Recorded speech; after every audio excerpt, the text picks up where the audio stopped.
Okay, let's talk about similar solids. And in particular, we're going to look at the ratio of the volumes of similar solids and the ratio of their surface areas. So let's first of all define what we mean by a similar solid. And I've got these two sets of solids here, A and B. Now notice if we look at the corresponding sides, if we look at 3 to 6, that's 1/2. Okay, so we put this corresponding side to this corresponding side, and then we've got 2 to 4. Okay, 2 to 4, that's 1/2. And then look over here, 2 to 2. Well, that's 1. That's not 1/2. So this blows it for these two being similar. These are not similar solids because the corresponding linear measures have to be the same ratio. In other words, the ratio 3 to 6 has to be the same as 2 to 4, which would have to be the same as 2 to 2. Now let's look at part B over here. We've got 3 over 6, it's 1/2. We've got 2 over 4, that's 1/2, see? And then 2 over 4 over here is 1/2. Look, all the linear measures, their corresponding linear measure ratios are all 1/2. Therefore, we've got a scale factor here of 1/2, and we say that these solids are similar. Now, what I want to do is I want to talk about, first of all, some other solids that you might think of that are similar. Spheres. All spheres are similar because if they're the only if you have two spheres, you've got a ratio of a radius of R1 and another radius of R2. They're multiples. I mean, you can easily get from R1 to R2. So spheres are similar.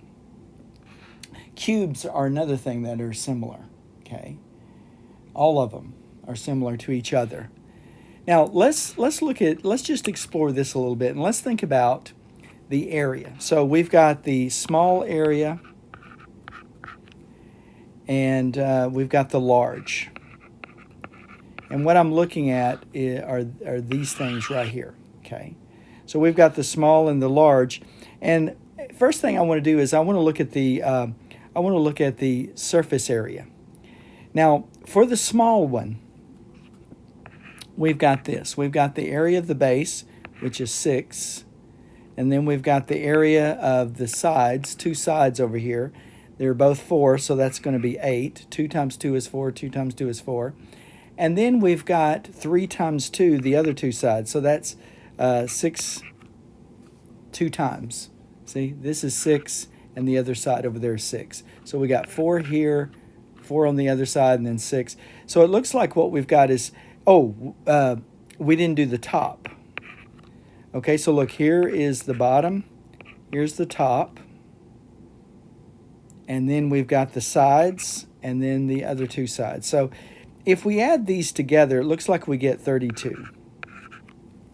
Okay, so that's the surface area. Now, if we go to the other one, look what we've got. We've got the bottom and the top, so that's 24 times 2, so that's 48. Okay, so we got 48. And then we've got 16 times 2, which is 32. So here's 16, over there 16. And then we've got 24 times 2, because this is 4 up here. So 24 times 2, that's another 48. Okay. Now let's add these up, and we've got 96, so 48 and 48, that's 96 plus 32. And I believe that's going to be 128. So 128. Okay. So now look what we've got. We've got 32 and 128.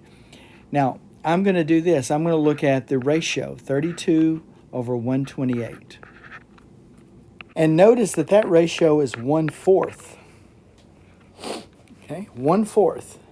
Now remember, the ratio of the corresponding lengths here, the linear measures here, was 1/2.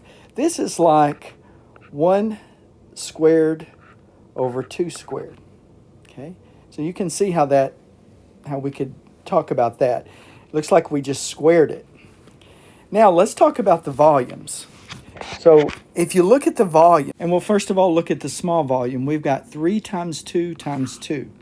So here's 3 times 2 times 2. So that's 6, that's 12. Okay. Now let's look at the volume of the other. We've got 6 times 4 times 4. Okay, 6 times 4 times 4, which of course is 96. Now let's look at this ratio. We've got 12 over 96. And that reduces to 1/8. And if you think about it, we could write that as 1 cubed over 2 cubed. Just like this was 1 squared over 2 squared, this is 1 cubed over 2 cubed. And you can see that the ratio was 1/2, and we get this. Now, let's think about a sphere as well.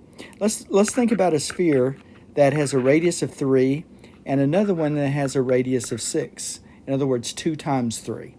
So the ratio, 3 over 6, is 1/2. And actually, let's not make this 3. Let's do this. In fact, let's do this. Let's make this 5. Okay, let's make this 5. Just because I don't want to end up with another 1/2. So here's the ratio, 3 over 5.